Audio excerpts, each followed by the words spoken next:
সকাল সকাল বৃষ্টি মাথায় নিয়ে কর্তামশাই বেরিয়ে পড়ল।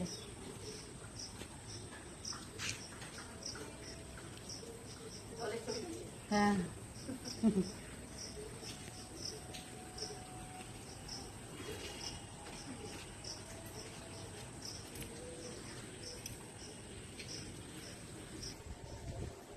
কর্তামশাই বেরিয়ে গেল জল বৃষ্টিতে ভিজে। আর খারাপও লাগছে কিন্তু কিছু করার নেই। আজকে ভোর থেকে বৃষ্টিটা হচ্ছে, এখন তবুও আমি বাড়ির মধ্যেই কাজ করবো, থাকবো, খাবো, কিন্তু কর্তামশাই বেরিয়ে গেল, একটু চিন্তা কখন খাবে কখন ফিরবে।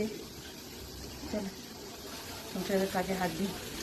এখনো বৃষ্টিটা পড়ছে অল্প অল্প।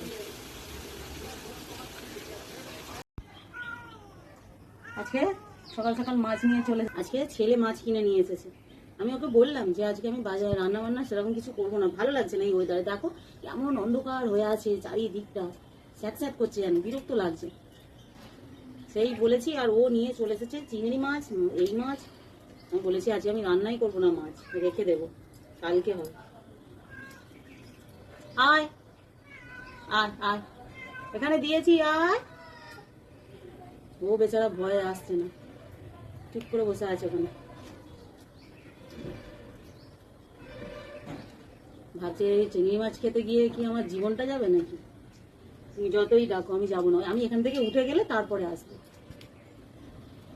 এই বর্ষাকাল নেমে গেল, এবারে সূর্যের মুখ দেখতে পাওয়া একটা মানে সেই কি বলবো ভাগ্যের ব্যাপার হয়ে যাবে। কাচাকুচি তো দুদিন ধরে বন্ধই হয়ে আছে, কাচাকুচি করছি না, কিসে শোকাবো বলো তো, এরকম ওয়েদার খারাপ একদম। দেখো খেলোই না, চলে গেল।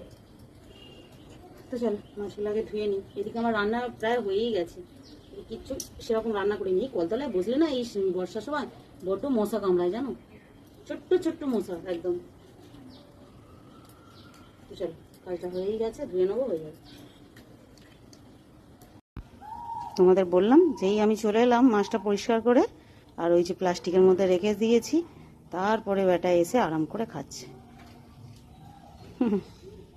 দেখছো, বেটা ভয় পেয়ে গিয়েছিল।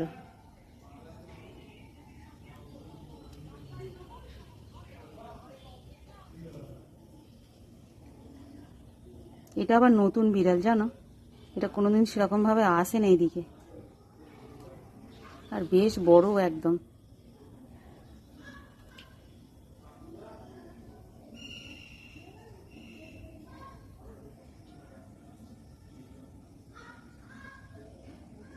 মুখটা দেখো না, দেখতেই মনে হচ্ছে বাঘের মতো।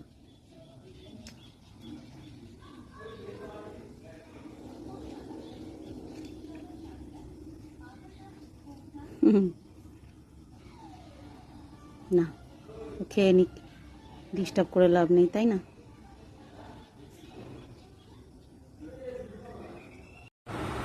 তো চলো বন্ধুরা, এই যে হাত বেড়ে ফেলেছি।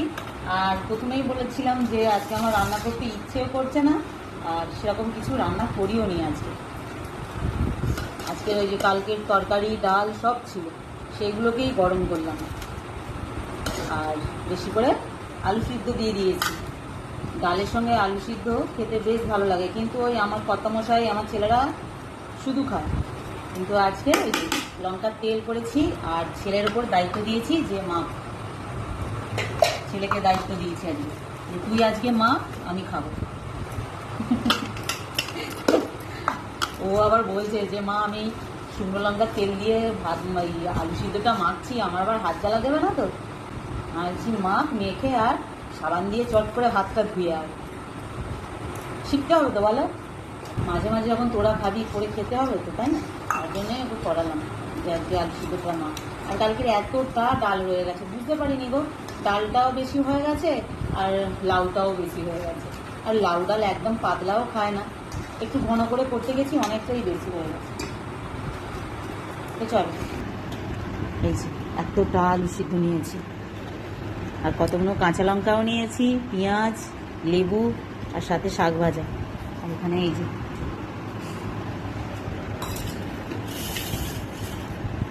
একটুখানি আলু সিদ্ধ নে না বাবু।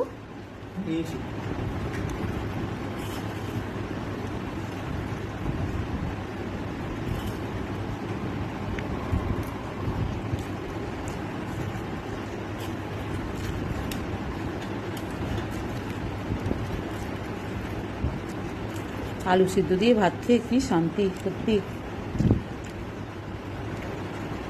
কি টেস্টি লাগছে একদম।